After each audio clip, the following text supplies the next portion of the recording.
याला ग्रामीण भाषेत लेकरूवाळी हळद असं म्हणतात. कारण हे जे दिसतंय हे त्याला चिटकलेले लेकरं आहेत, म्हणजे मुलं आहेत, म्हणून याला लेकरूवाळी हळद असं म्हणतात. पण बियाणे निवड करताना लेकरूवाळी हळद न निवडता त्याला आपली सलग कांडी निवडली पाहिजे. सलग कांडी निवडताना काय करायचंय, काय काळजी घ्यायची, तर ती हेल्दी असली पाहिजे, बुरशीजन्य नसली पाहिजे. बुरशी लागलेली जर हळद असेल तर ती भविष्यात चांगली उगवण देणार नाही. म्हणून ती बुरशीजन्य नसावी, ती हेल्दी असली पाहिजे, रुचकर असली पाहिजे. सगळ्यात महत्त्वाची गोष्ट, तिच्यात जो हा पेरिफेरल सर्कल आहे, हा सेलमचा सर्कल हा उत्कृष्ट असला पाहिजे.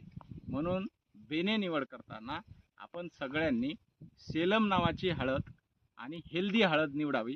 यासाठी आपण हळद निवड करताना कुठल्याही प्रकारची लेकरूवाळी हळद न निवडता सलग शेंग जर आपण निवडली तर ती आपल्या भविष्याच्या बेण्यासाठी अत्यंत चांगली असेल. आणि बेणे निवड करताना क्लोरोपायरीफॉस हे जर आपण त्या खड्ड्यात फवारलं तर त्यावर कुठल्याही प्रकारचं कीटक किंवा कीड येणार नाही. म्हणून त्याची फवारणी सुद्धा क्लोरोपायरीफॉसने करावी.